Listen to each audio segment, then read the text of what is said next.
Otto appears to be trapped in a cage in the ending montage. How many of the main characters are as safe or more safe than Otto going into next season? Where would you rank this episode, episode 8, in amongst all the season finales of Game of Thrones and House of the Dragon? And do the producers deserve to be treated like the King's Landing rat catchers, or should they just be pelted with triple F? Triple Fs? Yeah. Fully frozen fish.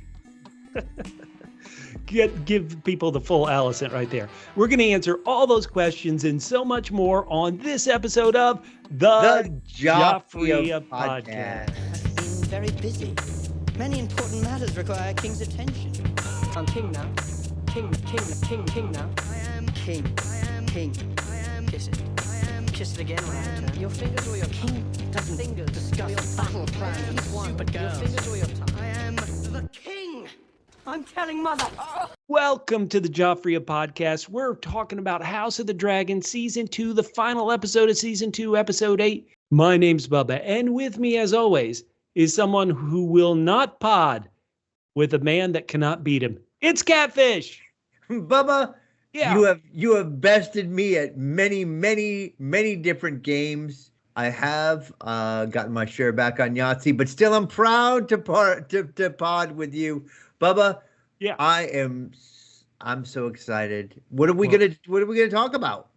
We are gonna do what the Joffrey Podcast always does. That means we're gonna break down episode 8, the final episode of season 2 of House of the Dragon, in deep detail. We're gonna do our classic match games. We're gonna talk about Team Black, Team Green. We're gonna debate the ethics, morals, and we're gonna choose a side for the season.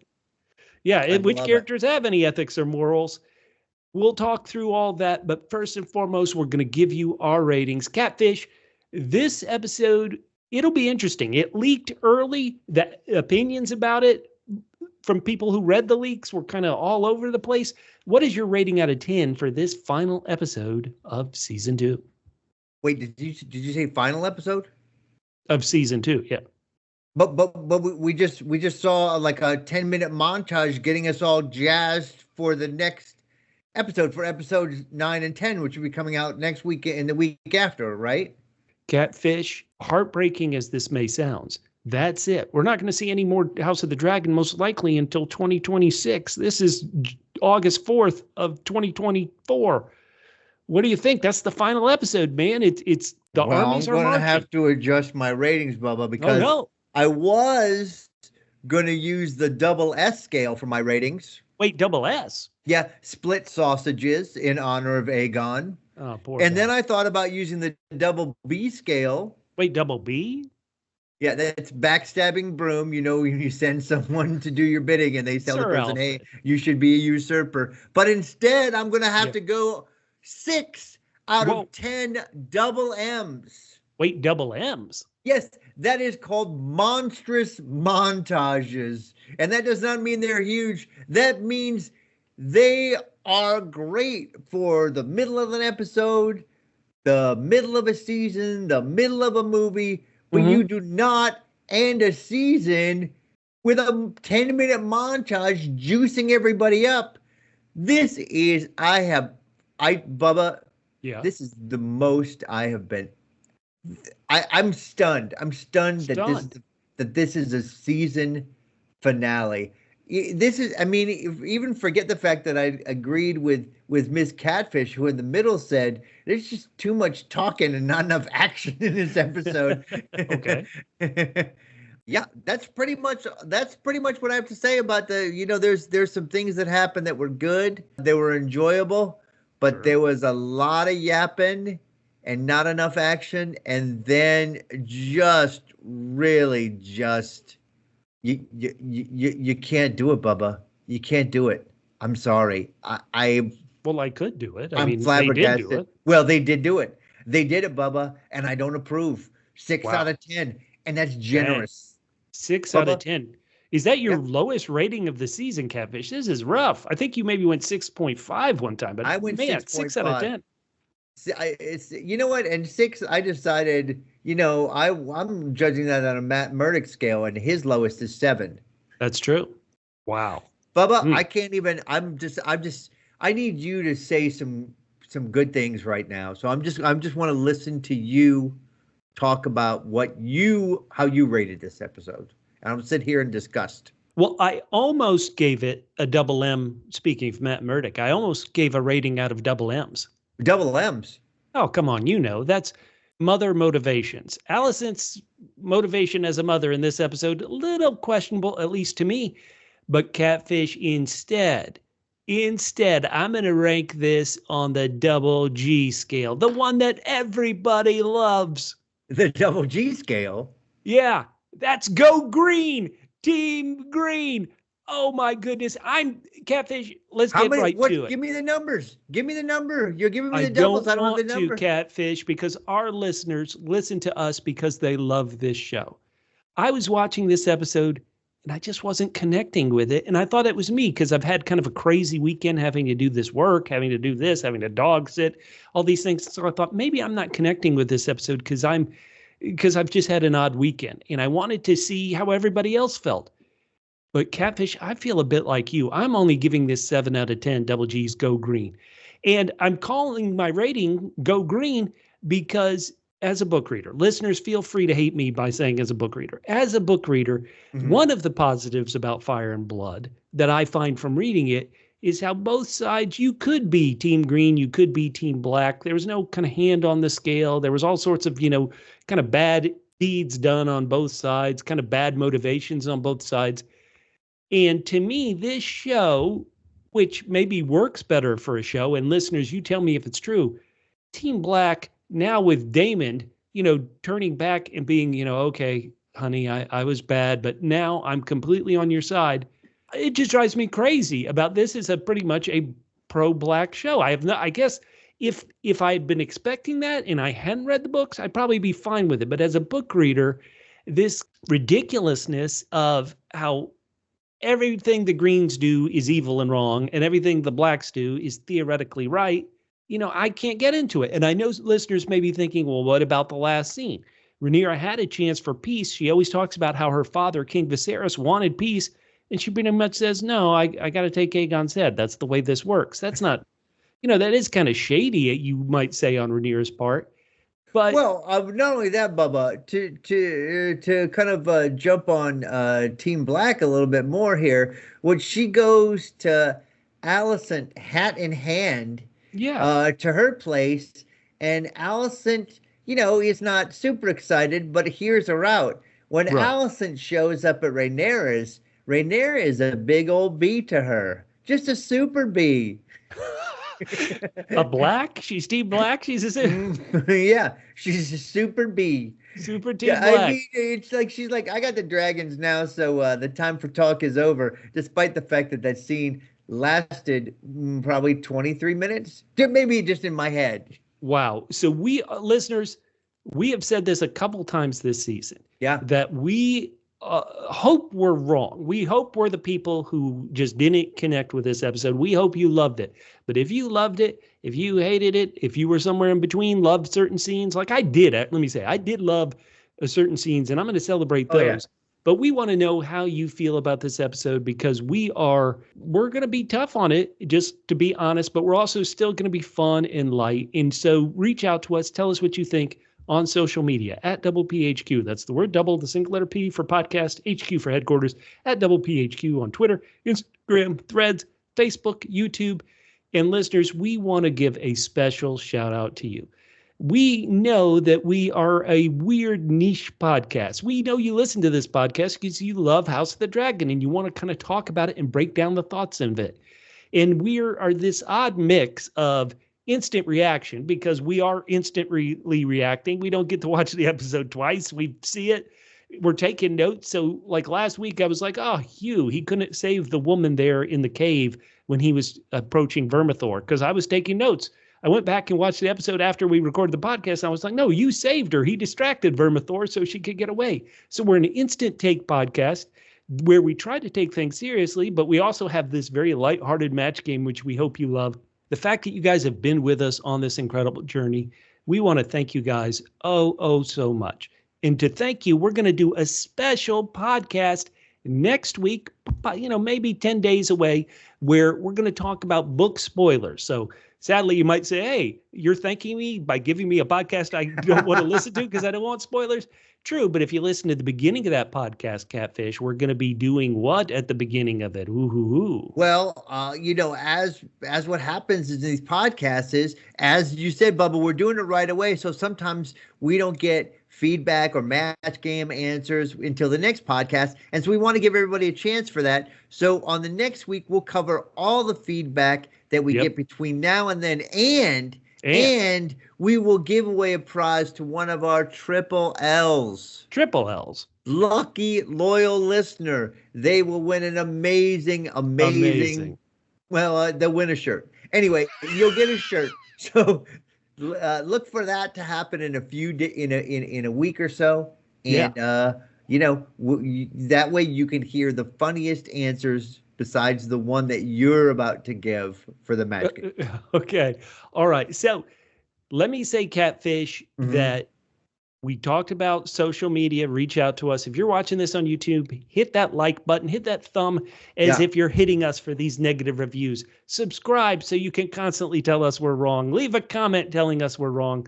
But know that after our special kind of prize giveaway, feedback, and spoiler podcast we're doing in a week to 10 days, know that we've got so many more podcasts coming in year 2024. We're going to finish up our coverage of season 4 of Babylon Berlin. In August, we covering Only Murders in the Building season 4. We got Rings of Power season 2. In September, we got Moonflower Murders, the sequel to Magpie Murders. In November, we're going to Silo. We're getting back in the Silo for season 2. In December, we're talking Star Wars Skeleton Crew. In 2025, next year, we're already looking ahead. We've got Andor season 2. Yes, Andor. Terror season 3. It's back, baby. Who knew? And Catfish, we're going to be covering the third A Song of Ice and Fire Westeros TV show to hit HBO, A Night of the Seven Kingdoms, which they had incredible. The fact that they have footage already that they put in this tease that got released tonight. We're going to be doing podcasts, and we want you with us the whole way through. Triple L's, lucky loyal listeners. I love it. I love it, Bubby. Well, let's get right away. Yes. To the favorite game of the entire Double P Media Network, and that is the match game questions. Bubba, I have not looked at these. I'm very excited.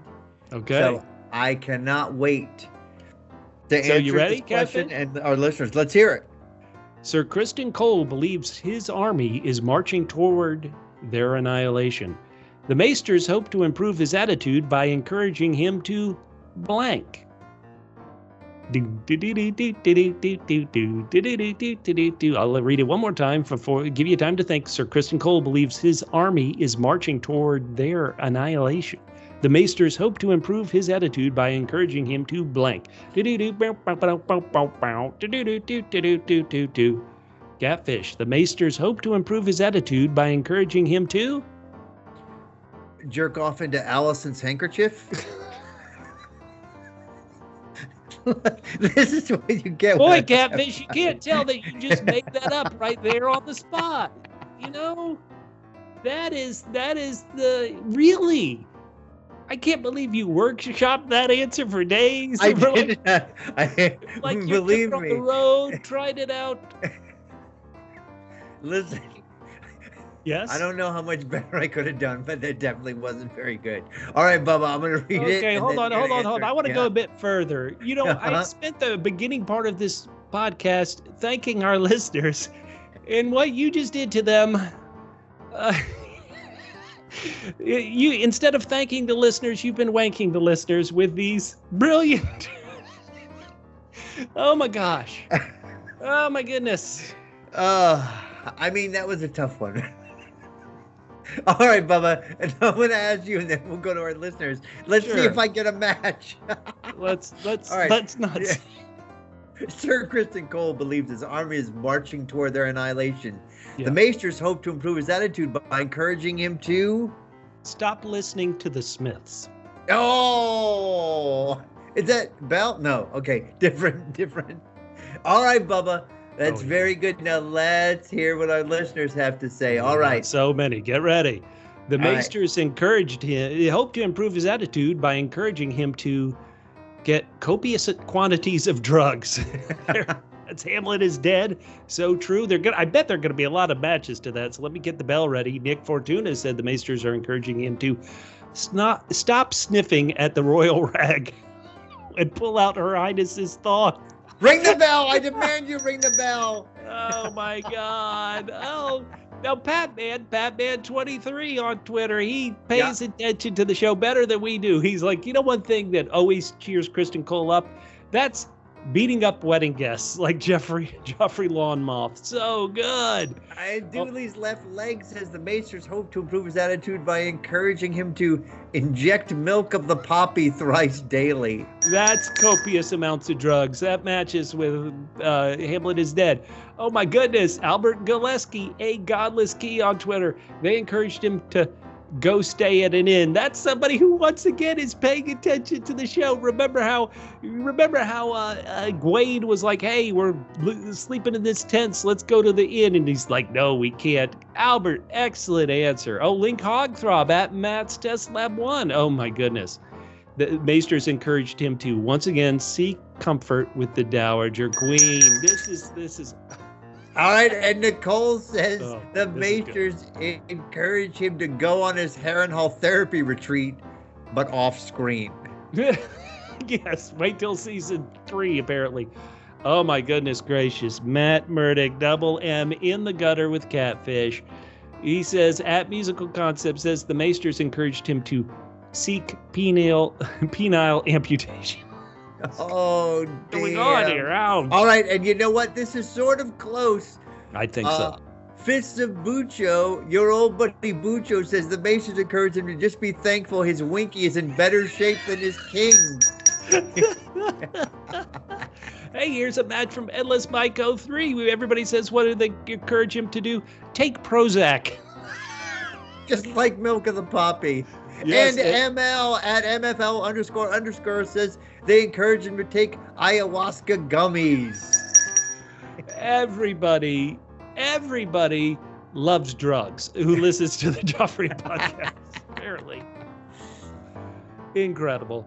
Listeners, if you have an answer that you didn't have a chance to get in because we do this podcast seconds after the episode ends, please reach out to us at PHQ, Twitter, Instagram, Threads, Facebook, YouTube. Leave those comments. We love them. Oh, Bubba. Wow. All right. Well, that one had a lot of answers. It did. And you know what? I think mine was okay amidst that group. Okay. We'll never forget it, I think is what we'll say there, Catfish. And Catfish, here we go. Yeah.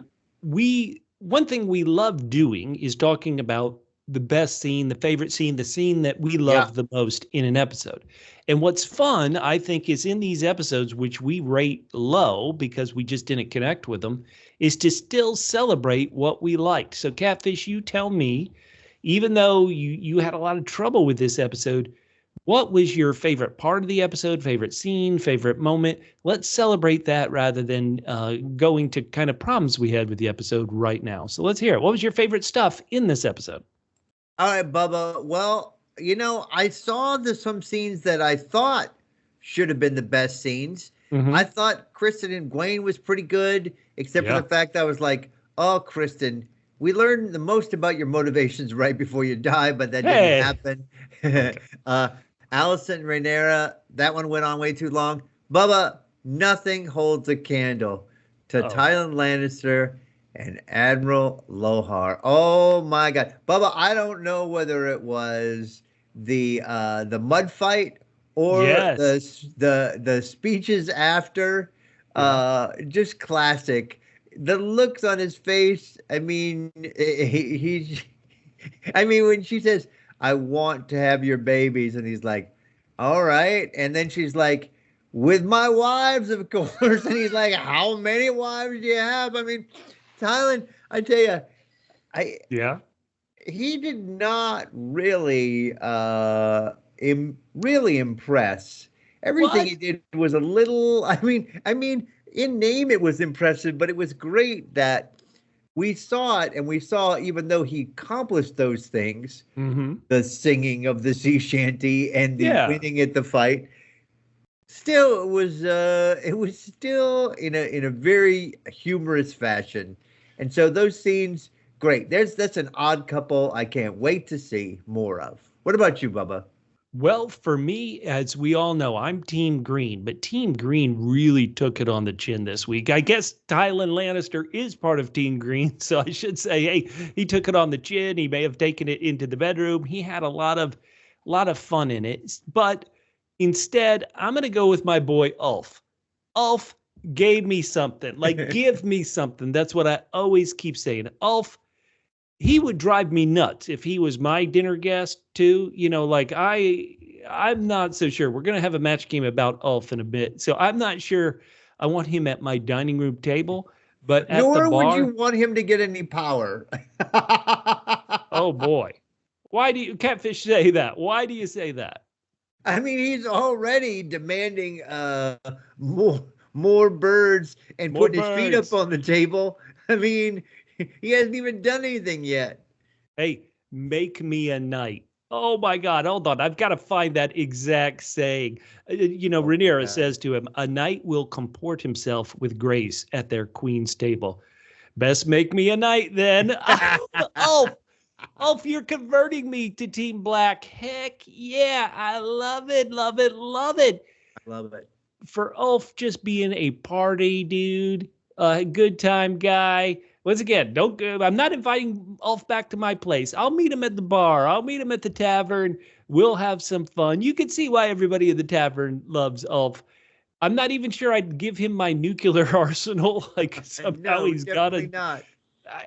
How about that? Another thing I love about it, he's just so boastful. He's ridden a dragon once. He's never been in a battle. He's like, oh, Vagar? Sure, I'll take him out. Yeah, hey, go see who's a chicken, Adam. Oh, my God. Ulf is so great. I want him to come to Team Green. He is the best.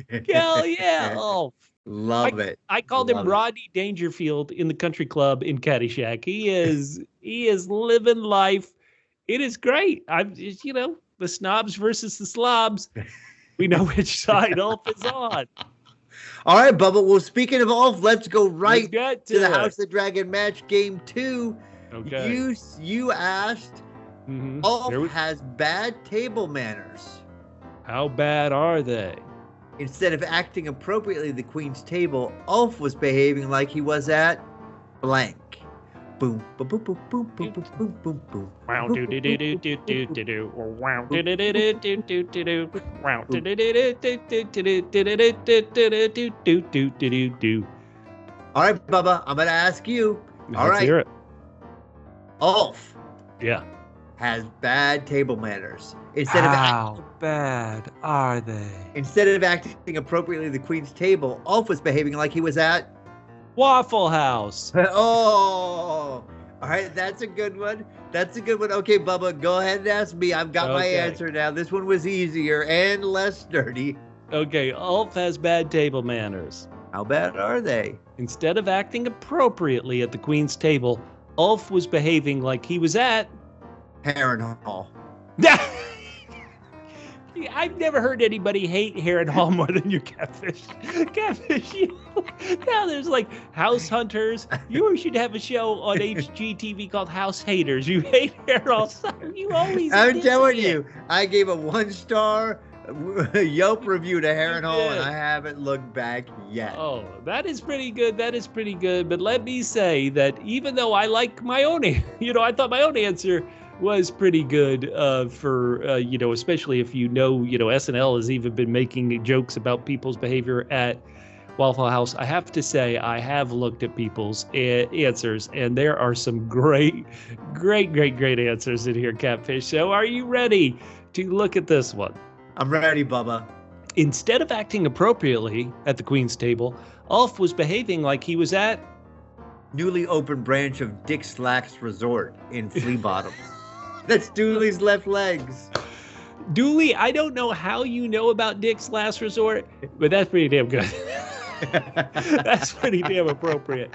But maybe more appropriate. Oh, here we go. Bubba, you told me not to. Batman 23. Catfish. Well, you read this answer. So, Ulf, instead of acting appropriately, Alf was acting like he was at the White House from roughly January 20th, 2017 to January 20th, 2021. Yeah, Ulf was part of the January 6th storming of the Capitol. No, that's Batman 23. Ulf is like, I will take my dragon right with you, right down to the Capitol. Ulf, how could you? I love this answer from @NightWolfNim Nicole on Twitter. Ulf was acting like he was at the center of Jace's worst nightmare. Now that is pretty true. Jace and Ulf, not the best of buds. Oh my God. You know what? The problem is that Ulf. Yeah. Basically proves all of Jace's feelings correct, right? Jace like paints this wide swath, and they're like, no, we're not like, but okay, Ulf is definitely exactly what you think of when you think of the unwashed. All right, here we go. Instead of acting appropriately at the Queen's table, Ulf was behaving like he was at Admiral Lohar's mud wrestling match. That's at Musical Concepts, Matt Murdock. He would have had fun there. Oh, Bubba. Here we go. You're going to love this. Bubba, as we all know, Georgia down in SEC country. Ulf has bad manners. Instead of acting appropriately at the Queen's table, Ulf was behaving like he was at the world's largest outdoor cocktail party. That's Albert Godleski at Godleski. Well, what makes it hard is everybody knows I love my alma mater, Georgia football. And so it's a match for @EndlessMike03, who said Ulf was acting like he was at a Georgia football tailgate party.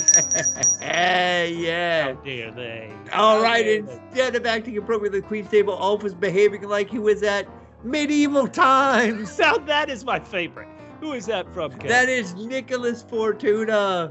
That is my absolute favorite. He was acting like he was at medieval times. And guess what? Our good friends, we don't shout out our podcasting friends enough. Our good friends at Geek Girl Soup also said medieval times. It's incredible.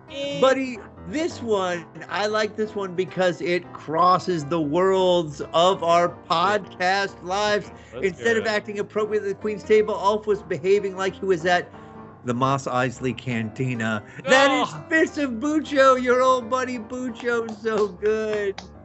Oh, and Link Cogthrop at Matt's Test Lab, who said Ulf was acting like he was at the kids' table. He wasn't. He was at the bastard kids' table. Come on. Oh, poor Ulf. Oh, so good, Bubba. So good. Hey, remember, we're doing the bonus podcast. If you come up with answers that we don't read on the show, please get them in. We'll read them on the follow-up show.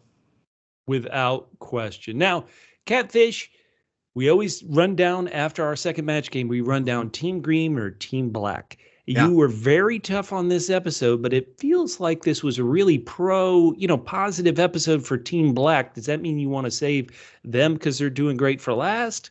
Or do you want to get to them first to kind of get our energy back up? Yeah, sure. As long as we cover the mope fest between Alicent and Rhaenyra in Team Green. We will. Okay, then let's do that. Then let's get that out of the way.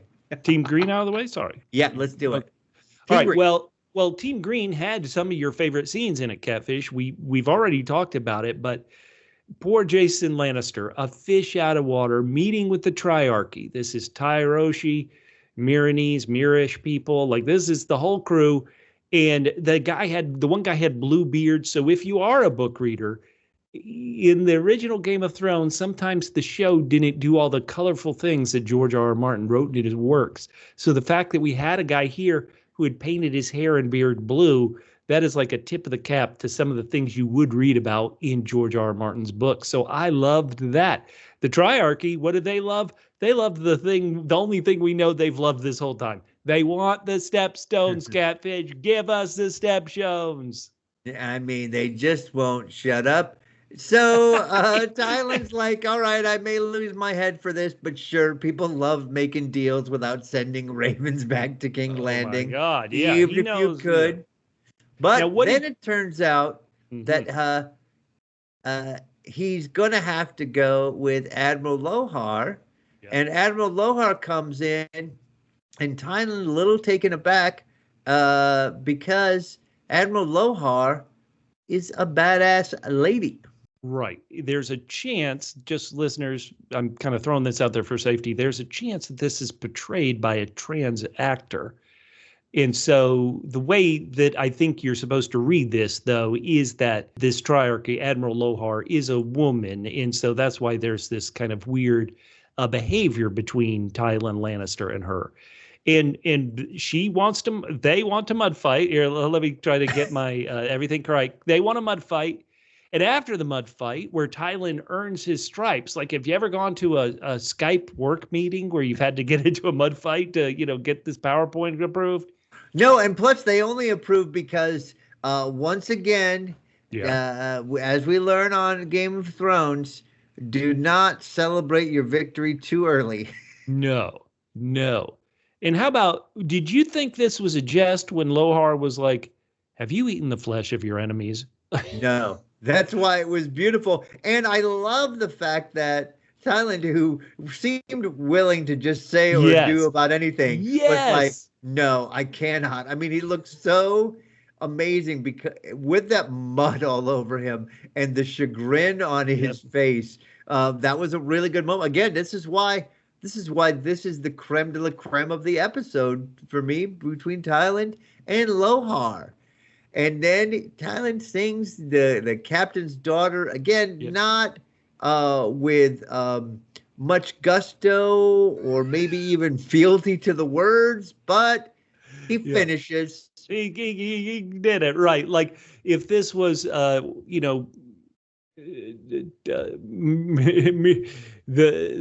lease has talent, it'd be like, you get 3 X's. Yeah, but then but Lohar's like, I will sail by your side. Yes. And then Lohar's like, I want you to be the father of my children. And he's like, okay. And then Lohar says, with my many wives. And Tyland asks the question that we're all asking. Once again, one of the reasons why this episode is ranked so low, we never have to answer the question of how many wives does Lohar have? Well, theoretically, because she did say, hey, we're going to sail to the Gullet the morn. The fact that the next day Tyland is able to stand up on the ship and not, not be seated on the ship, it maybe couldn't have been too many wives for old Admiral Lohar.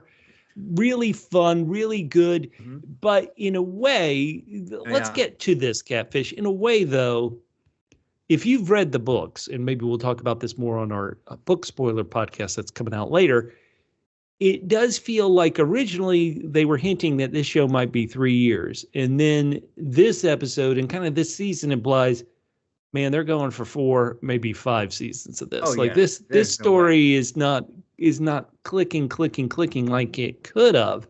If you've read the books, you know where this Captain Lohar and this storyline goes, where you think, well, that's got to be maybe the first episode of season 3, excuse me.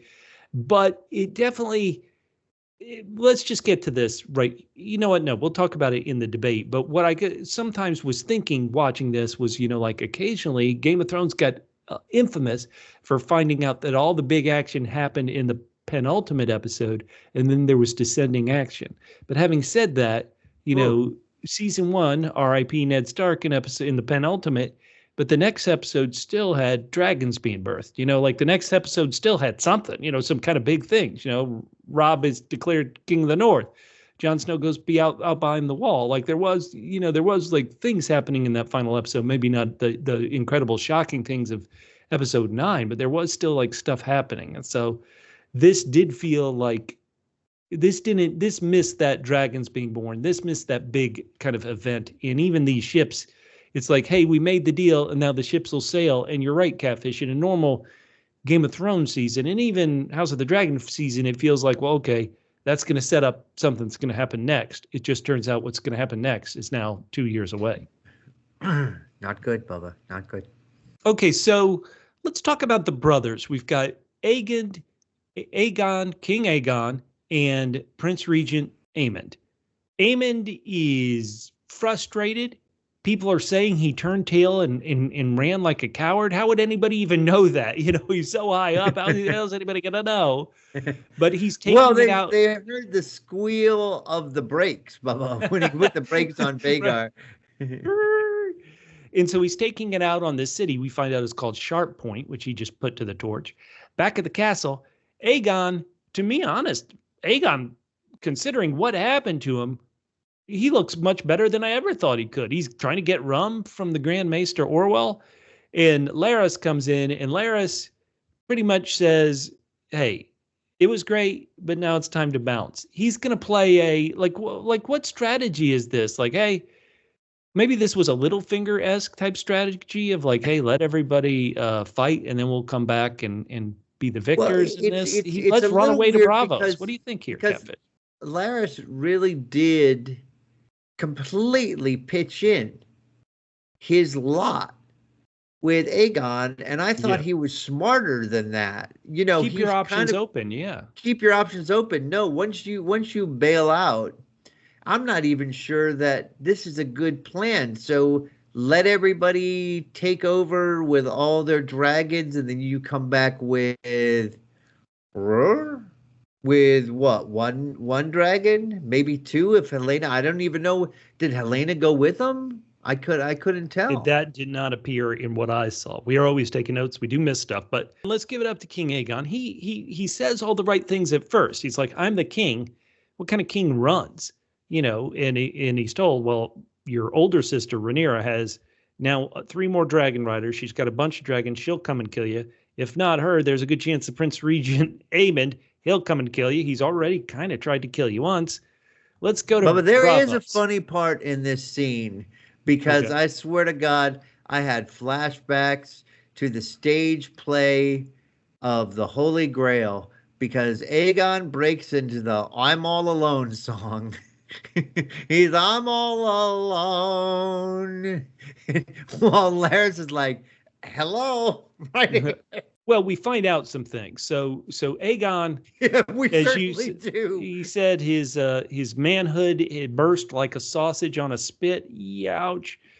And what Larys is, once again, Larys is saying it like it is. Listen, it's terrible to do a lot of things, but it's best to live. It's best to live no matter how you do it. He's got a point.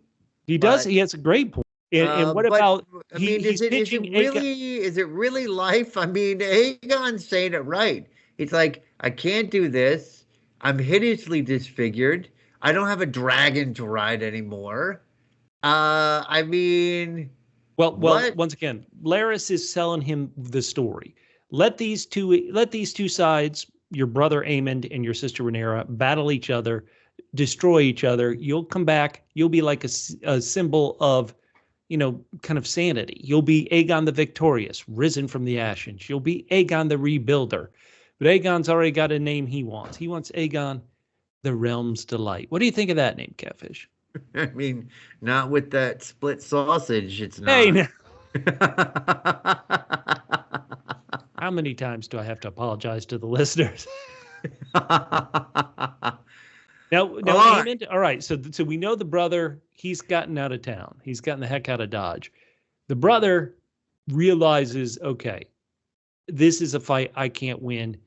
I know my youngest brother, who's never been on the show, he's riding his dragon, but it's going to be small. My sister, Helena, she's got a big dragon. I've got her to fight. And Alicent and Helena are not on that page. Alicent is just pretty much over everything, as we'll talk about later, willing to sell out. Team Green, and Helena is just like, no, I'm not doing this. I've seen the future. I've seen everything. Dude, you're screwed. Yeah, and Aemond gets a little handsy with Helena, and this is not good. Alicent is basically like, you cray. I guess this is the last thing that pushes her over the edge, even though we'd already wildly speculated that she might abandon her. And it was complete, wild, crazy, insane speculation that she would bail on her own family. That seems completely insane. And no one would ever do that. Oh, yeah, except for her daughter. Well, technically, maybe she's not bailing on the third son we haven't seen, Darren, but she's pretty much bailing. She's just leaving on everybody. She just wants to walk the earth, Bubba. She just wants to walk the earth. Well, how about this? If you're Helena, you're able to like enter people's vision quest as she did with Daemon. She's pretty much telling Aemond, Aegon's going to be king, dude. You are going to be dead. You're going to be eaten. What'd she say? Eaten or something? Swallowed up by the god's eye. I mean, she's pretty much saying, I've seen everything. I'm not doing this. Really, that's really just over the top. You really should not mention anyone's eye when you're talking to Aemond. It really feels like taunting.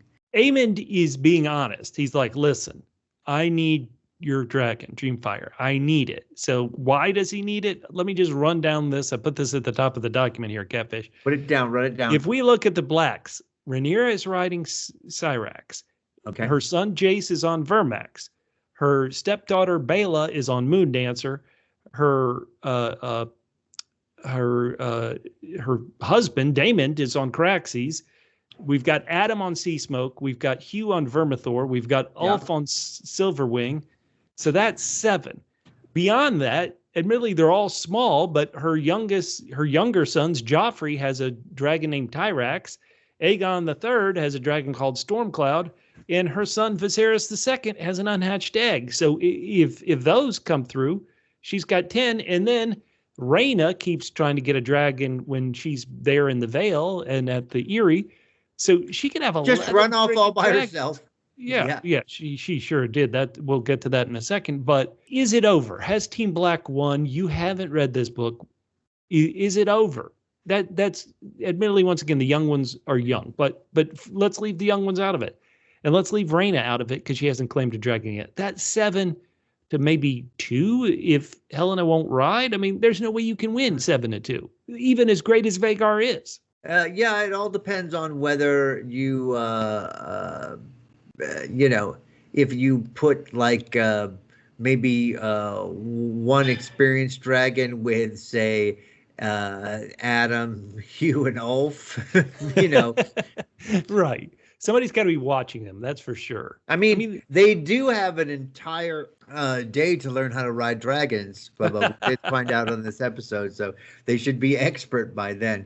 Well, look, if Kristen Cole is right, and he definitely was righter than I was, because I would have bet a pretty penny that the actor playing Kristen Cole wouldn't be on any call sheets in season 3. If he is right, this is just a war about dragons.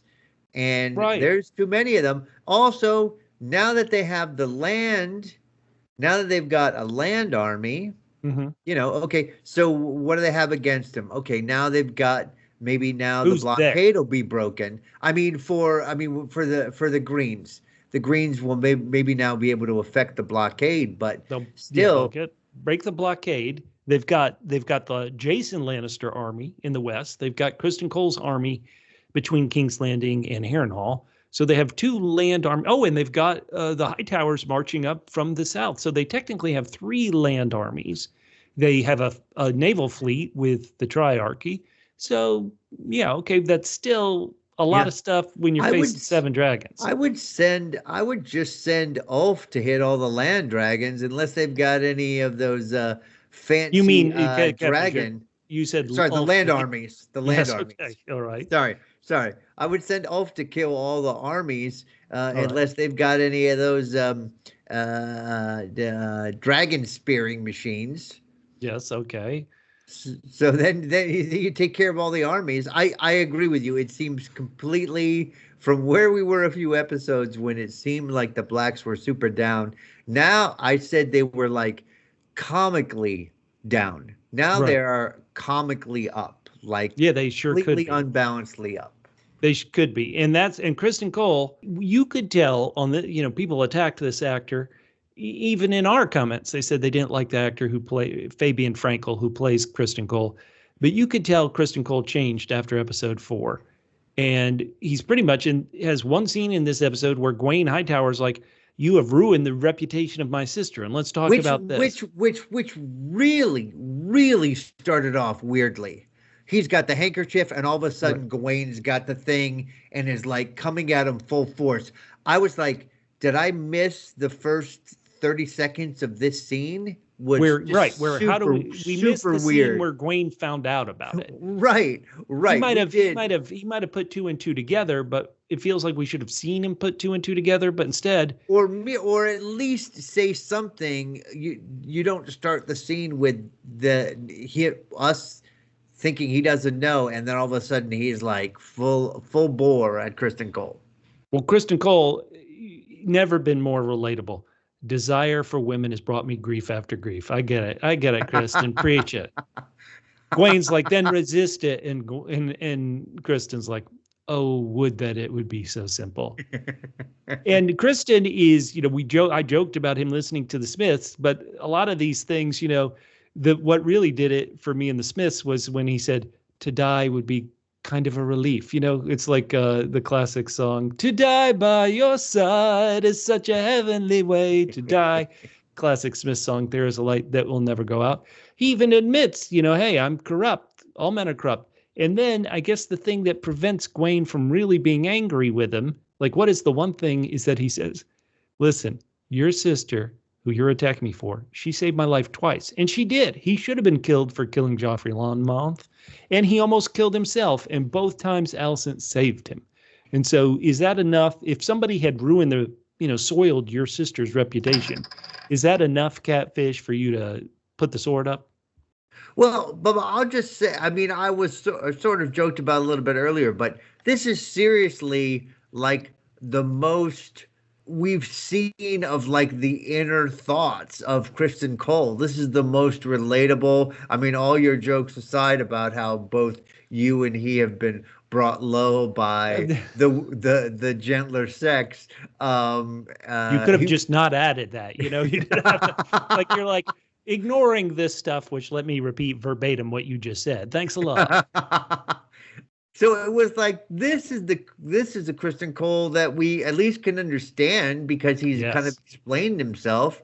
So that was really good. And that's why I thought, oh, for sure, he is dying in this episode because finally we care about him. So yeah, no, I thought that was a really, I thought that was a good scene. Again, that would have been, had there not been mud wrestling, sea shanties, and offers of sex with multiple wives, this definitely would have been my favorite scene of the episode, even though it was a short scene. Yeah, once again, I have always been maybe the only person online defending Criston Cole because he's made a lot of mistakes, but now certainly at this point he's in a tough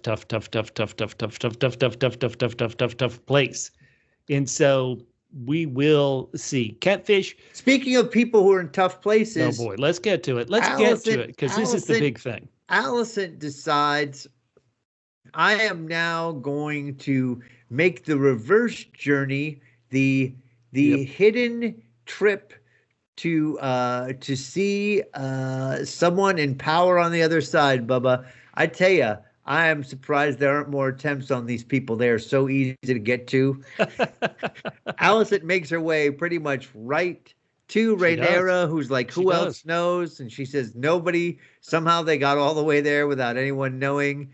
And then Alicent pretty much comes clean. This is something that she's been Alicent, she wants to live. She's sick of plotting and all the striving and all the stuff that happens, at the small council, all the King's Landing stuff. She wants to take, and this is where it really enters a odd spot. She wants to take Helena and her granddaughter, Helena's daughter, and flee. And to only name those two. Now, I know that Aegon was tough to you a bit, and Aemond has been real tough to you, telling you need to do domestic stuff. But that is tough. That is a tough look. Ooh. That is a tough look. It's partly explained, though. We see again that these two people, although they have been very close, grew up with different expectations. Alicent was like, what I love about you is you always kind of knew what you wanted to do, and I always kind of did what was expected of me. And so this is the kind of thing, right? She was like, I did this because Otto, now in a cage, wanted me to do this. And now I find myself, pushed off to the side. So I'm ready to abandon most of my children. I just want to be these specific children. She does say, and again, I said, Rhaenyra is just real tough on her. Like Alicent seems to be coming with genuine feelings, and Rhaenyra is real hard on her for a while. She only really softens up, I think, when Alicent said, listen, your father really loved your mother. Just till the end. And that is why pretty much she's saying, she also says something that Rhaenyra could have taken badly but didn't, which was essentially the only reason why your father named you is because he loved your mother so much. And so really nothing to do with you, just your mother. But she didn't take that badly. She softened up. And then Alicent also says something crazy. She's like, come away with me. Let's go together. And it's like, what? Alicent, like, speaking of ayahuasca trips, like Alicent is on some crazy bender here if she thinks life is going to go differently. Once again, also Rhaenyra has to explain to her how life is going to have to go, that, that Aemond is going to have to be gone. Yes, let me say, it's easy to be Team Green because I am who I am. But having said that, the scene before Alicent is revealed to be there. Rhaenyra and Mysaria are talking, and Rhaenyra is suddenly like, hey, I don't think of all the people who die. My father, King Viserys, didn't want them to die. And I'm thinking, just last week you sacrificed a whole bunch of small folk and didn't seem to have any regret about doing it. And now you're like, well, this is so much more death. And so I felt odd with that. And Rhaenyra claiming that she'll have to take Aegon's head. This, a son for a son. Well, you've already had a son for a son. Helena's son died. Aegon's son died. That it's crazy. Now, Alicent is even telling Rhaenyra, come to King's Landing in 3 days' time. It's yours. This scene, it frustrated me. And that's one of the reasons why my rating is so low. If you remember, when they met in the Sept in King's Landing, I liked the kind of interaction between them, but I thought it was such a contrived way to get them together to have a scene together. This also feels like a contrived way. Last week, I asked you, what was the point of Alicent's camping trip? Like, where was it leading?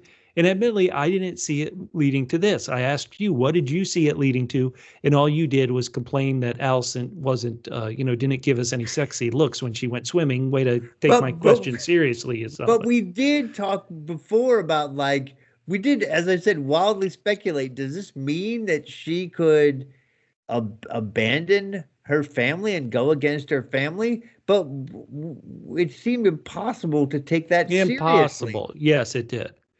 It really, really did. But this is it. These are the things. This is what we're doing. Let me say that this is obviously not in the books. And what the showrunner the showrunner said that they created these two scenes of Rhaenyra and Alicent together here in season 2. He said, because the audience wants to see it. The audience wants to see these two characters come together. And I guess I would agree with that in a way, but the first scene of them together, just for me, once again, listeners, I hope you don't feel as negative as I do. The first scene for me between them, it felt like a contrived way they could get together. Like, okay, Rhaenyra sneaks in. And then this way, it just frustrated me to no end. It didn't make logical sense to me. And so I'm less concerned about the contrivance of the scene, even though I made fun of like how easy it was for both of them to do it. Mm-hmm. What I'm more concerned about is the scene itself. And that scene in the Sept I thought was beautiful because it showed two people who were genuine in what they felt and were at odds with each other and had trouble. And this one, it really really felt a little bit all over the place and weird. And again, Alicent, I should have used the double A rating for this show. Double A. Ayahuasca Alicent, because she seems to be on some crazy trip that I don't think is quite supported. They did, to their credit, not do it out of anywhere. They backed it up several episodes to sort of send her this way, but it's still, what happened in the scene felt a little contrived to me, some of it. And so I don't care about the contrivance to get them there, but the scene itself I thought was not great. Listeners, once again, we are tough on certain parts of this episode. Certain parts we loved and we've celebrated them. There's still more scenes that we're going to celebrate. But right now, we're tough. We want to know from you. We're having this extra podcast, kind of a season wrap-up, spoiler, prize giveaway, your feedback podcast. Let's have it. Tell us. We are completely happy being told we're wrong. We love to say, who cares what we think? We want to know what you think. And this, we really do want to know what you think. Love it, Bubba. All right, let's go for your boys, Team Black. Well, let's talk about all of Rhaenyra's stuff together. Once again, last week, she was being sent from the Vale to go live in Pentos on the other side of the Narrow Sea, safe from this war, with the youngest sons of the three youngest sons of Rhaenyra. She left them. Seemingly, nobody went looking for her, and she has spent maybe a couple days now just wandering around the Vale trying to find this dragon. She didn't really plan for this. This was a spur of the moment thing. She didn't plan for it because she has to be gulping down water out of a stream. She's so desperate. She's kind of freezing. Winter is coming, we keep hearing. At the end of the episode, she has found the dragon. Catfish, is it going to be so simple of like her whole life? This is the thing they keep saying. She tried to get a dragon. Rhaenyra tried to get a dragon. No dice. Here, she's found a dragon. This is a wild dragon. We saw Ulf kind of do the equivalent of it. Well, no, I guess, sorry, Silverwing, it wasn't a wild dragon because Silverwing had a previous rider. Is Rhaenyra going to conquer this dragon? It seems like the only option. What do you think?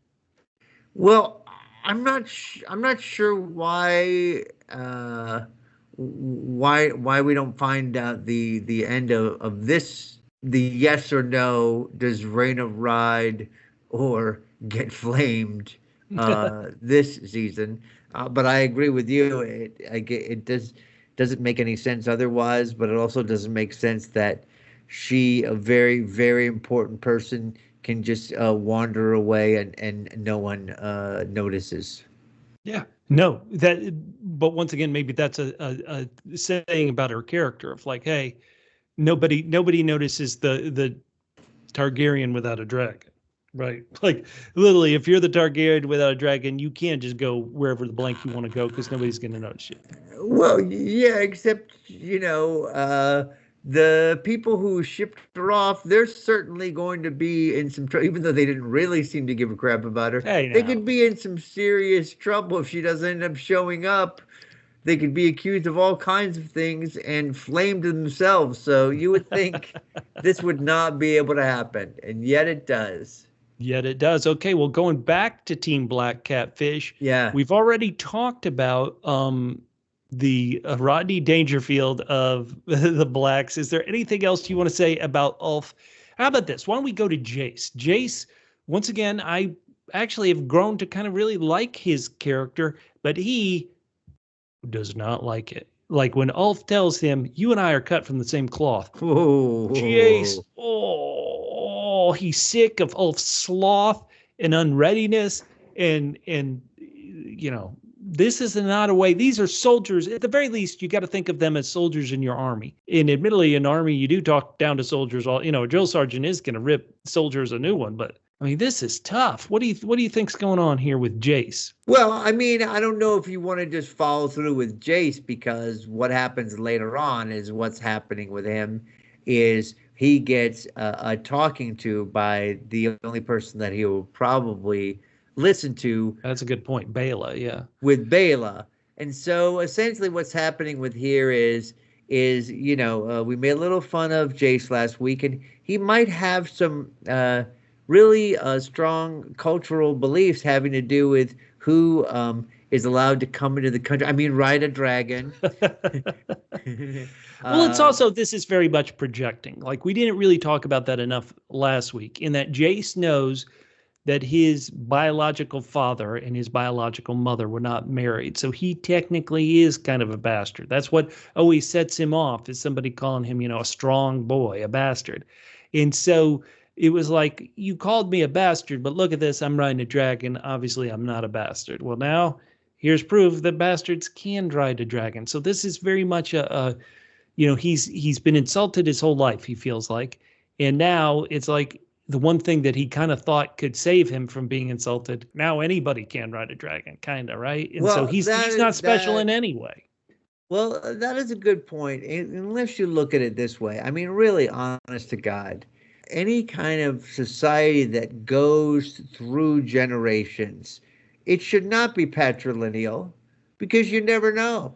They should be matrilineal. So anyway, because presumably, unless it was really phonied up, who gave birth. So in this situation, I don't know, maybe it's wrong of me myself, but I think, no, you're not, because you had the mother. The mother is always the one that it should go through. So, but it does make a lot of sense why he's that way. And but I feel like he gets a really, really good talking to, and maybe has gonna turn yet another corner, because I liked him and then I didn't like him, and now we'll see if he starts acting better. Look, your boy Rodney Dangerfield Ulf is not helping this situation. Everybody else, we got Adam, we got Hugh. Even though they got dragons, they're still Bowie Bowersons. Yes. Whatever you say, my lord. Yes, we will follow whatever. They're side glancing. Oh, they're like, bro, you are just not making things great for us. So they're being even more obsequious to make up for Ulf. They might. You know what? Wherever they sleep, if I was Ulf, I'd be worried that Hugh and Adam might Full Metal Jacket him in the middle of the night. Private Joker. Private Bio. What are you doing, Mike? No. They're gonna fill up the sack with oranges and beat him. Yeah, no, I know. Sorry. Right. Yeah. What was his name? Sorry, I remember Private Joker, Matthew Modine. What was Vincent D'Onofrio's character name? Man, I can't even remember. It's so good, so good. So good. Oh man. Okay. Well, so we've talked about them. At the end of the episode, they and Adam, meaning Hugh, these dragon seeds, they're getting their fit. They're getting uniforms. If they're not knights, to me it feels like they are knights by getting their fine threads on. What do you think's going to happen with them? I mean, would you rather have the title or the dragon? Ooh. Well, in this world, you have just given people a nuke, right? And so if this was real world, I don't need a nuke. Give me some nice threads. Go to the tavern, I don't want a nuke. Well, I think you can make your own way if you've got the nuke. I will say this. I mean, we're gonna lose. We're gonna lose some. Let's face it. We got Hugh. We got Rodney Dangerfield. We got Milli Vanilli. So we're gonna lose at least one of those. We will. Let's go real quick to Corlys and Corlys's story. Rhaenyra is talking to him. She is taking the hand of the queen's advice, or at least at the very least, they're doing it. He's the one, I believe, who says, "Hey, Rhaenyra, we don't really know these dragon seeds too well. We know Darren's dragon is young, but we don't really know it. We don't know if Helena's going to ride a dragon." And he's kind of wise, I think, giving good advice to her, but on the flip side, he cannot connect with these sons of his who he has ignored pretty much their whole lives. And I actually liked Alan coming out and saying, "Hey, now that I realize that your two legitimate children are dead, and then your named heir, Luke, is killed, now you're coming to me? Now you want to help me? Are you trying to, be nice to me now? Are you trying to make me say, hey, remember to be grateful?" In Alan, I liked it. We haven't seen much of him. We know he's kind of had this icy relationship with his biological father, Corlys. I liked it a lot. What did you think of this scene between Corlys and Alan, Catfish? I mean, I loved it because it gave us we're sort of a little bit down, last week on their treatment of the small folk, because I'm like, the only thing we got them for was to ride dragons. I don't know. Should we call the bastards medium folk? Adam and Allie, we're medium folk, but we really get to see Alan here so good describing his life of privation, and I don't need you. I can do this job alone. I often do. He's like, look, I succeeded on my own. I'm gonna do, what you tell me to do, but I'm gonna keep my head down and just, don't bother being nice to me now. You had your chance. No cats in the cradle for these two. It feels like, even though Adam's the one who's gotten a dragon, for goodness sake, it feels like this season 2, we really learned way much more about Alan and spent more time with Alan. And somehow Alan, even though they have a frosty relationship, Alan spent more time talking to their father than Adam ever has. Even post getting a dragon, Adam and Corlys don't talk. So I think that's a fun dynamic. Are you kidding me? What about all the praise that Corlys heaped upon Adam last well episode? Done. Well done. Look at the time. Oh, gotta run. How about this? Let's go to Harrenhal, which both you and I have had a big problem with, this kind of never-ending vision quest that Daemon's been on.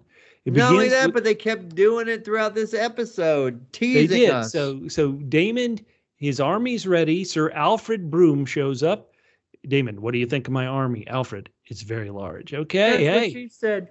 But Broom, who in the Team Black small council scenes was always talking crap. Well, guess what? He can be sent on a mission from Rhaenyra, and he's still going to talk crap. He's pretty much says what we need now in the moment is a king. Is a king. He's ready to throw her aside despite what he said. And guess who's a tattle-tale, Catfish? Your boy. My boy, the strongest of the strong. He is. And look, I mean, he's done so much, and it's shocking that when Rhaenyra shows up, he's like, it's nice to meet you. He hadn't even met her yet, and he's already doing big, big things for her. Well, he pretty much said, hey, your hubby's going to do treason, treachery, get here. Now, then we cut to her husband, Daemon, who has Alice in his bedroom. Is that normal? Have they been smoochy, cuddle, Catfish? What do you think's going on here with this witch? Bubba, she just shows up whenever and wherever she wants, whispering weird things. Well, how about this? Whispering weird things.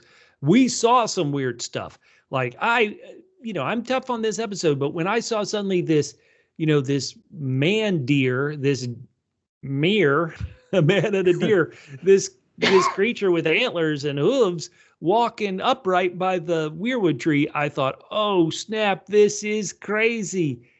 And Alice is pretty much telling him, this world will not be governed.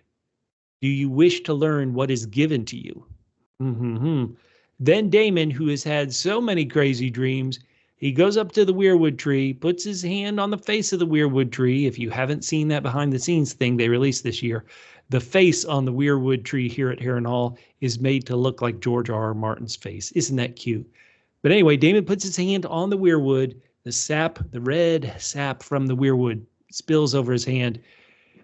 And he pretty much is taking edibles because he's suddenly pretty much getting a spoiler for Game of Thrones. He's seeing White Walkers. He's seeing Daenerys with the 3 dragons.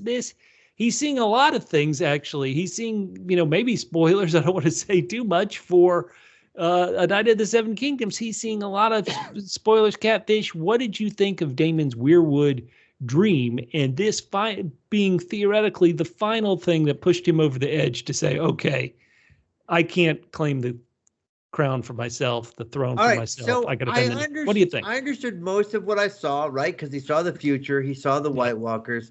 He saw Daenerys. He didn't see how she would be horribly stabbed in the back by her lover. Her brother. Her nephew. What did we say? The nephew loved her. Her nover. Her nother. But and then we see Rhaenyra, which I understand. On the throne, yep. But did we see Helena talking to him, or was that... He did. Helena was like in his vision. What the heck was that about? Well, Helena's just got powerful. She's got the sight. She dragon dreams in real life. Because what's funny is she was in his vision. She was wearing the clothes that later we'd see her wearing in a scene with Aemond. So it was like she was really there, man. But I guess to the bigger picture. Let's go bigger picture. Is this like she's like stealing cable? He has been here for at least 5 straight episodes. He's been in Harrenhal at least. And 5 of the 8, he's been there going on this vision quest pretty much just to come to the point where, okay, I am going to bend the knee. Is this it? Is Daemon gotten all the bad boy out of him? What do you think, Catfish? You haven't read the book. Is it, if that's what this storyline was about, was getting all the evilness and the bad impulses out of Daemon, is that a rewarding experience? What did you think of it? Bubba, I didn't even like the tease of the, Rhaenyra steps back. She's like, look, I'm going to have this out in the open. So she steps back and she says loudly, essentially, will you bend the knee? Yes. Or am I going to have my new hire rain fire down on people? Okay. And he takes a huge pause. Mm-hmm. And then he steps up to her and he kind of whispers what's going to happen. And then he bends the knee. And I thought, like, just like this whole Daemon storyline, just too drawn out. Now, to your question, it's got to be it. If he's seen the future and he knows that the people need to be united, I can't see him going back. I can't see it. Well, listeners, if you haven't read the book, what do you think? Is Daemon finally a fully committed member of Team Black? We want to hear from you at PHQ. Hit us up, facebook.com/PHQ. YouTube, go down there, let us know. We are tough on this episode, but there are great moments in it. Simon being awesome, that's a great moment in it. And so everybody kneels. All the Rivermen kneel. Rhaenyra has, for lack of a better word, she's won. She's won. And what I love is in the background as Daemon is hyping up the troops, there will be no mercy. We will fight for our queen. Simon is giving the smallest golf clap. I don't know if you saw that, Catfish. He's out of focus because it's really about Rhaenyra, but Simon is giving some golf clap. Sir Alfred, they show him a couple times in the scene, and he's put on a face like, oh, yeah, this is what I always wanted. Yes, Rhaenyra is still the queen. I love it. Oh, boy. Good work, Sir Alfred Broom. Good.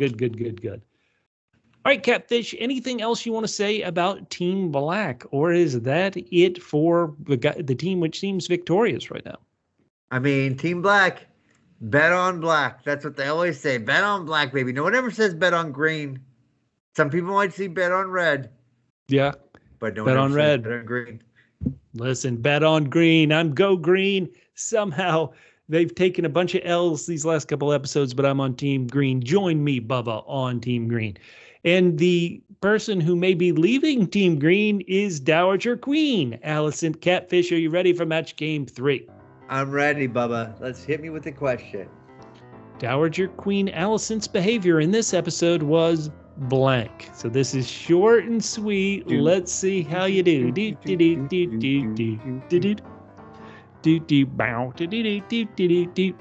Dowager Queen Alicent's behavior in this episode was midlife crisis-ish. And in Westeros, she dies so young, she's definitely midlife. Yeah. Well, she doesn't necessarily have to be midlife, but it's definitely like it's midlife crisis-ish. Okay, Bubba, I'll read the question for you. Let's hear your hopefully superior answer. Oh, it's not. I didn't have an answer for this one. Dowager Queen Alicent's behavior in this episode was... You have no answer? Well, I got a couple. I'll try this one. Adoptive. Oh, my God. Because she's giving her kids up for adoption. Oh, my God. All right. And their behavior in this episode was? Abortive. Oh God! All right. That one's better. Definitely better. All right, let's go. Okay. Once again, our listeners. The will listeners save will us. save us. They will save us so much, and we have so many answers for this. Get ready. Okay, here we go. Endless Mike03 on Twitter. This one makes me chuckle. You ready? Did you see it, Catfish? Yeah. Dowager Queen Alicent's behavior in this episode was French. That is so cold. They're hosting the Olympics right now, Endless Mike. How could you? All right, here we go. I'm going to read this one. This is a longer one. Okay. Dowager Queen Alicent's behavior in this episode was double O. Wait, double O? Yeah. Overwrought overachiever. The straight A student who got caught cheating in one of her 4 AP classes and is now trying to convince the teacher to keep it off her permanent record by letting her do extra credit. Yeah. Girl, you did this to your damn self. That's what Kelly Underfoot says. But I read a long one. Let me read this one too. Dowager Queen Alicent's behavior in this episode was green with deceit and retreat. That is ML at MFL __. Very good. MFL, maybe I'm crazy, but number one, you're great. You've been on all these wonderful House of the Game match game answers with us. Hopefully you listen to some of our other podcasts because that's a great answer, even if any bad words about my dream break my heart. Excellent work at MLF __ on Twitter. Hey, Dooley's left leg. You know, he or she has been a wonderful hero this whole time. Dooley has. So, Catfish, you ready? Allison's behavior has been a septuple C. Septuple C? With a couple of words squeezed in between. So, you ready? Yeah. Allison's behavior was craven, crazy, and confused due to the lack of Kristen Cole's captivating All right, I can't wait. Oh, here we go. Dowager Queen Alicent's behavior in this episode was very Fredo Corleone. What? You broke my heart, Alicent. You broke my heart. You treasonous double S. Double S? Son sacrificer. That was beautiful. Nicholas Fortuna. Nick Fortuna. Let me put it this way. Fredo would have always been on Team Green. Good work, Fredo. All right, here we go. Here we go. Yeah, go ahead, Bubba. Nightwolf Nim Nicole on Twitter says Allison's behavior was pretty in line with her being the worst mother ever. Oh, ouch. Nicole, unsurprised by anything. Now here we have two that are matching, Catfish. You ready for these two that are matching? They're brilliant. Brilliant. Let's hear it. Allison's behavior, this is Hamlet is dead. Allison's behavior is scrambled egg head thinking for Aegon, scrambled egg. But guess what? At Batman23, the same thing. Allison's behavior was egghead promising because she promised Aegon's head. Match. That's what we want, people. That's what we want. Matches all the dang time. Hell yeah. You know what? I don't mind matches when they're this good. Once again, at Mets Test Lab 1, Link Hogthrob said Allison's behavior in this episode was too little too late or shady AF. Shady AF. Wow, good. She betrayed Team Green. Now this one, you know, people are upset. Let's just put it this way. And our good buddy Albert Godleski at A Godleski on Twitter wrote, Allison's behavior was sexist. Yeah, save the women. All right, maybe disagreeing with our feelings about this episode. Yes. Fists of Bucho says Allison's behavior was worthy of at least 3 Emmys. I think they only give out 1 at a time. Well, okay. Let's get to that right now, because Fist of Bucho, I think people do like this episode and do like that scene. And where I'm tough on it, this has nothing to do with the acting. This has some of the kind of how we got here, I guess, is what I would say to it. How Alicent got here didn't translate to me, but I don't think this acting is bad at all. I could see her winning an Emmy, so I'm with this. I like this. What do you think, Catfish? You get to vote on the Emmys sometimes. I always get to vote on the Emmys. It's just that I only vote on them sometimes. Oh, okay, all right. I would just repeat what I said. I don't think the writing does her any favors. It makes it too crazy to make into something that makes sense. 100%. Okay, Catfish, it is time. Wait for me to hear the favorite thing I've ever heard you say. Go ahead, say it. Put your ball in the dish. It is time for the small council debate, the final small council debate that we're going to have this season on House of the Dragon. Catfish, are you ready? I'm ready, Bubba.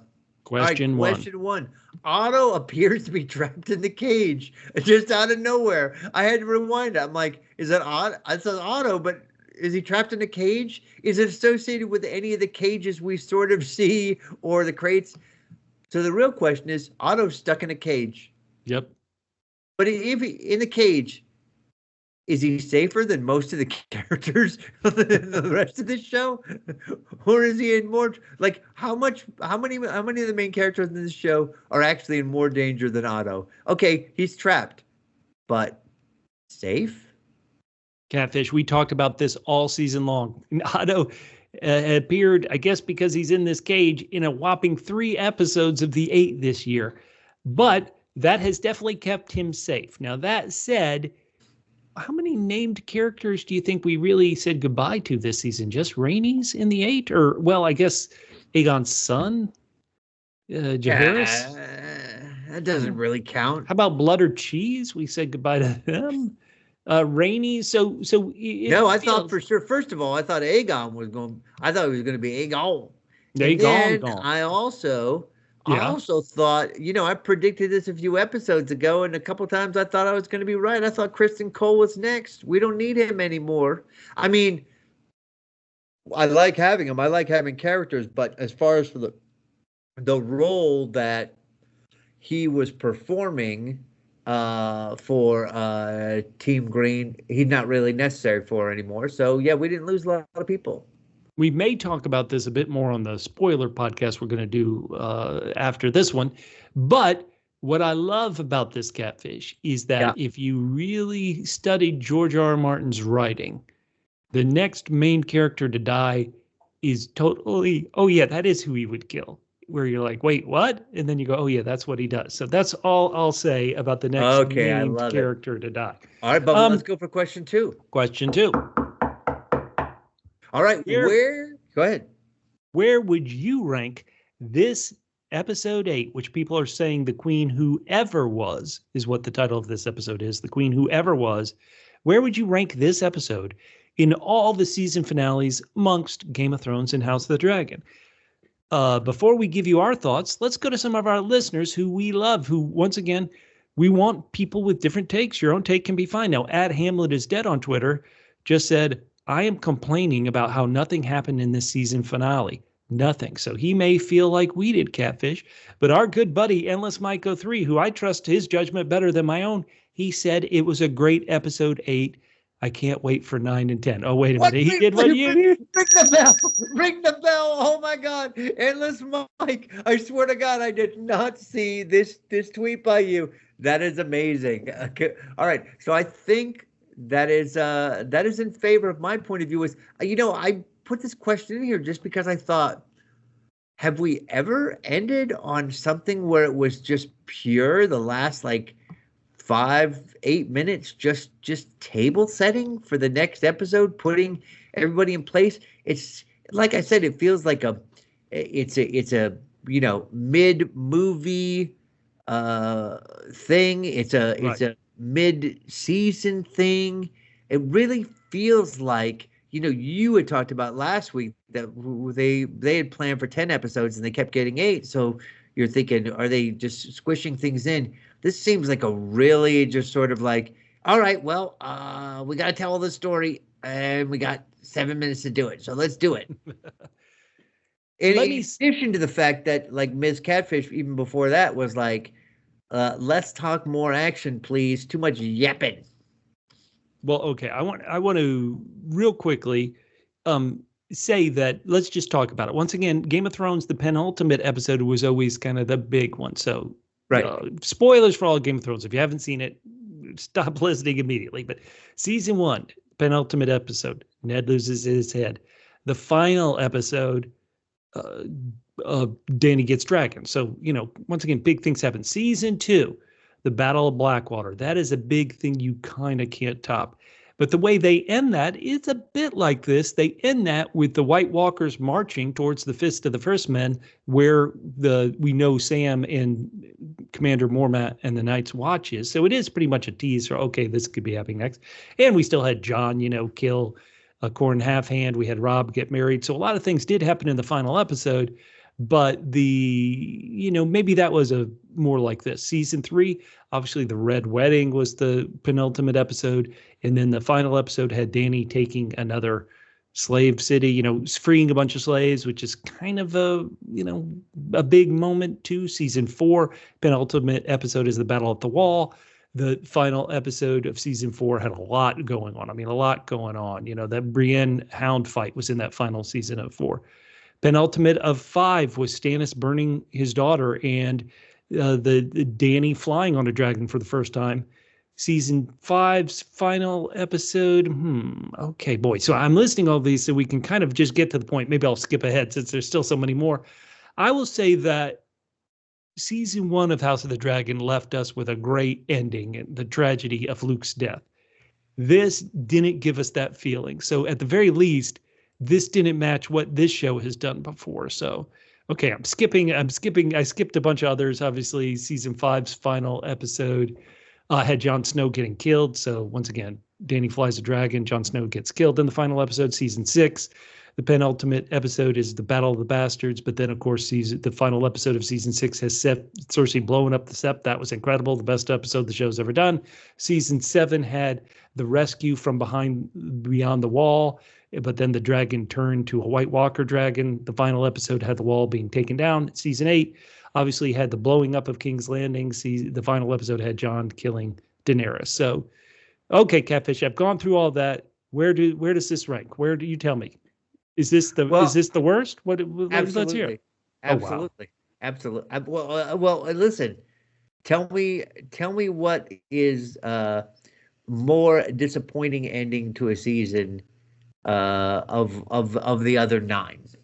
Well, some people would say that how they got to the final episode ever at Game of Thrones. Maybe people say how Jon got to stabbing Daenerys, was kind of clunky, and Daenerys's heel turn was kind of quick. So maybe they don't like that very final episode, even though I think there's some good stuff in it. And I think it leaves at a great place. It leaves maybe a bit like this. It leaves with Arya sailing off in the Sunset Sea. It has Jon going north of the wall. It has Sansa being crowned Queen of the North. So maybe it's a bit like this, like, hey, there's more stories to come, even though this is kind of wrapped up. But the problem is the final episode of Game of Thrones did wrap up stuff. This didn't wrap up much of anything. Okay, I'll say it. Maybe this is the worst. Okay, you got it. Love it. Okay, I love it. We had a long discussion to get to that point. I'm sorry. So I'll have a quicker discussion for question 3. Catfish, read it. The question was, do the producers deserve to be treated like the King's Landing rat catchers, or should they just be pelted with triple Fs? Terrible. Fully frozen fish. And the reason I say that, Bubba, is we had a slight disagreement for the podcast because I texted you. I could have sworn I never watched these Next On, and I even mentioned it in last week's podcast. You did. I said I never watched the Next On, but I'm excited because we saw Helena on a dragon. We didn't see her riding a dragon. What kind of BS is this? What are they previewing episode season 3 next decade on? Come on, you can't do that. Yeah. I would say, so I've been very tough on this episode. Yeah. Let me add this just as a thought. As somebody who wrote, I always tell the story, you're the actor, I'm the writer, and I sold my script. And after I sold my script, I had to make changes because the producers want A, B, and C.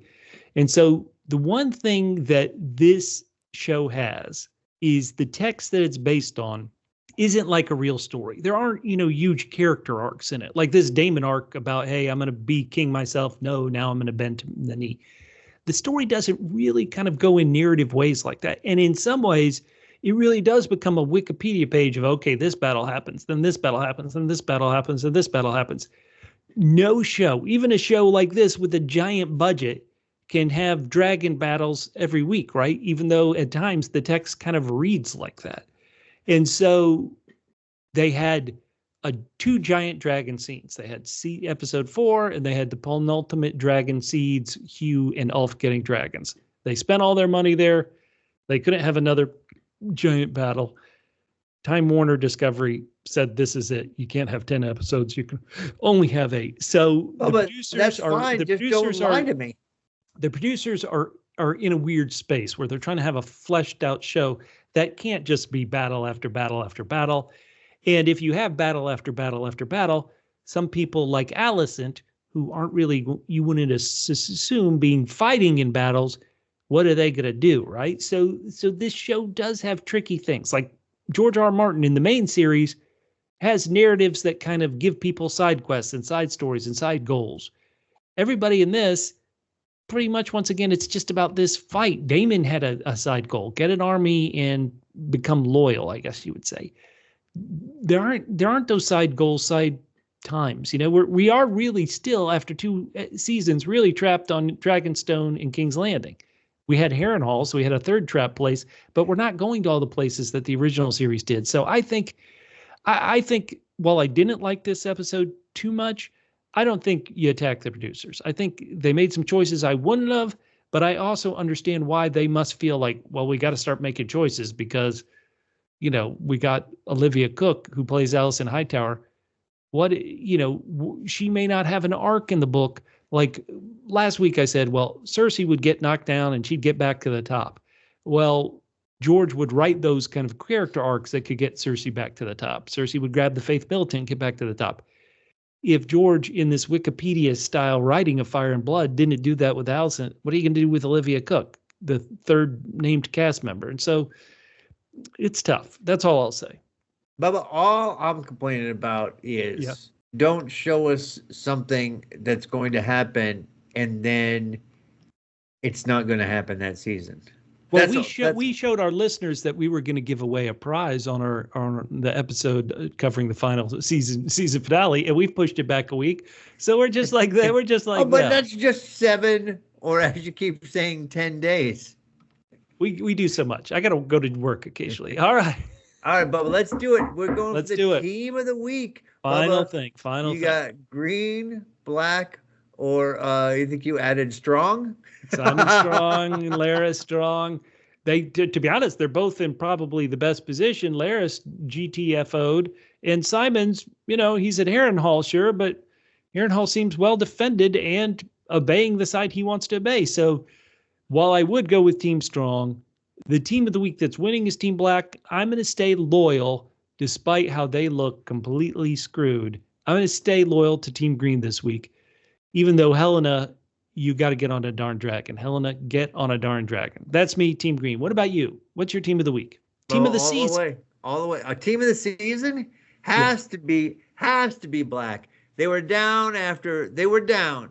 Bubba, way they down. were down. They were way down. They were like 28-3 down. Edit. Okay, so we had a great podcast. We're going to not read any of your feedback. Goodbye. They were 28-3 down. Who's your MVP of the week? Obviously, Bubba. It's the guy who fights and sings and loves with the best of them. It's Tyland Lannister. Okay, my MVP, Ulf. I've already said all the reasons why. Ulf, you're not welcome in my house, but I'm welcome in your party scene. All right. Hey, we have so much feedback. We got to get to it so we can go through some match games. You ready, Catfish? Let's do it, Bubba. Our good buddy Yuki, who gave us some feedback on our Star Wars podcast, said he is torn based on Oscar Tully for the win or Queen Rhaenyra as all the dragons as their favorite scene. So once again, he's talking about last week's episode. Oscar Tully, Catfish, I think you put that as your favorite scene, but he's saying it's right up there with Queen Rhaenyra getting all the dragons. And he said he's a Team Black member, and he really enjoyed the episode. He loved seeing Daemon being put in his place. # finally, heck yeah. I love it. The thing about, at least up until now, being on Team Black is you could enjoy when Daemon was doing well and enjoy when he was getting smacked down. Yep. That was the beauty of being on Team Black. Okay. And now, Matt's Test Lab at Link Hogthrob had a very good, this was last week, said, are Ulf and Hugh now the red shirts for episode 8?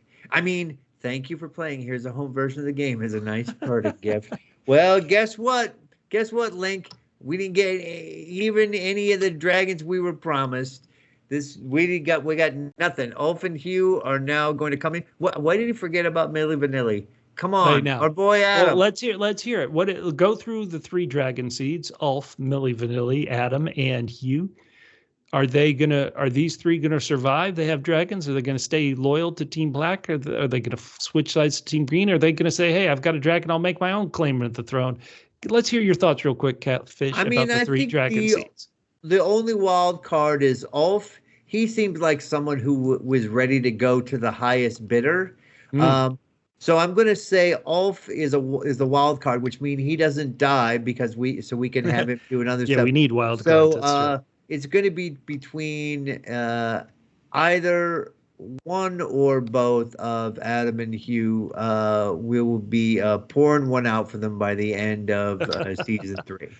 Okay, our good, wonderful listener, everybody knows I love Camille, at Harley Camille on Twitter. She wrote, I'm excited for this last episode of House of the Dragon, but sad I'll have to watch it later because she's on vacay. Oh, way to make us jealous. I know, She said she hadn't read the books, but she has to watch knowing that the dread will eventually come to some characters. I still like Game of Thrones better than House of the Dragon, but I'm enjoying it. Well, hey, we love that feedback. Camille, once you get back from vacay and watch this episode, tell us what you thought. Flurry Mango said, Jace said they're mongrels. Rhaenyra be like, dude, seriously? Wani Hopwood said, did you see Aemond realizing neither Larys nor Ironrod were surprised to hear the small folk yelling about a random dragon popped up? Did you see that, Catfish? I didn't read it that way, but I love that Wani said that. Because they did kind of stay in their seats, even though you could hear her screaming out the window. Good point. All right. So Nicholas Fortuna, who always provides us some hilarious answers, gave us some really awesome feedback. He said, Jace was 100% correct to be concerned. Whoa. They are fighting for the legitimacy of his mother's claim to the crown, which he is heir. Correct. He knows he's a bastard. He knows who ought to defend his claim also. His one saving grace was he was a dragon rider, which prior to his mother's latest episode of Don't Get Cooked actually meant something. Aww. Now when he goes to defend that claim by saying, yeah, I have black hair, but I'm a Targaryen, I am a dragon rider. So is that guy we saw drunk sitting his own piss and flea bottom. Should we crown him king too? Yeah, could have watched his phrasing, but he's not wrong. Excellent feedback, Nicholas. And Lobo Medina gave us this feedback. He said, it's interesting how Team Black, Team Rhaenyra, was able to cut off the supply line, then provide the small folk with food and curry their favor. Strategic move, they write. Conversely, Crispin's strategy of dragging a dead dragon through the streets backfired. Man, the age-old story, pick a side, the regime loves you. He said it was interesting how Rhaenys was being portrayed as so benevolent, you know, after her death and how she was always for peace. But way back in season 1 had no problem, when her beast trampled 800 peasants on Coronation Day. Remember when she burst through the floor? Oh, right. He said neither Team Black nor Team Green is Team Small Folk at this point. If they were, they wouldn't be deploying these nukes on each other. They want to avoid collateral damage and get a peace summit together. But if they did that, we wouldn't have a show. Wonderful feedback there. All right, and Evers02 says, you are obsessed with J.D. Vance. Maybe you live with cats. Keep politics out. It's a made-out fictional TV show. We got some feedback for our questions from last week. It said, Aemond has an odd bedside manner with his brother Aegon. Some might call it brotherly shove. That's the city of brotherly shove. Let me say, that's from Wendy, who's at Bendy Bensta on Threads. And I want to say that I always read all the Twitter answers, and people are like, why aren't you reading the Thread answers? There is something with my Threads app, with our double PHQ Threads app, where sometimes we don't get the responses like ever, like for days. And you're like, what the hell's going on? So that's why we're going to have this. One of the reasons we're going to have this podcast next week, so we can read everybody's great answer. More match games, Catfish. You ready? Angry Jace may have the blood of the dragon, but when complaining about the low-born dragon seeds, he's acting like he has the blood of the Trumps. That's from Revere Dario. Listen, we have introduced politics. We apologize. We read all our feedback. We do. And Harley Camille, who we hope to get some great answers for our last podcast, since she's on vacation. Hopefully she'll be back by then. Yep. Angry Jace might have the blood of the dragon, but when complaining about the low-board dragon seeds, he's acting like he has the blood of the mean girls. No. Hey, once again, Wendy on Threads wrote, he's got the blood of the triple Bs. Triple Bs. Belligerent bastard brat. Oh, poor Jace taking L's. Okay, hey, the Dragon Keepers went on strike last week, Catfish. Rhaenyra didn't listen to their warning and instead decided to reward the dragons with snackies. That's from our friends at Geek Girl Soup Podcast. All right, this one is very clever. I hope I'll be able to say it so you can hear how clever it is. The Dragon Keepers went on strike. Rhaenyra didn't listen to their warning and instead decided to reward the dragon with applicantizers.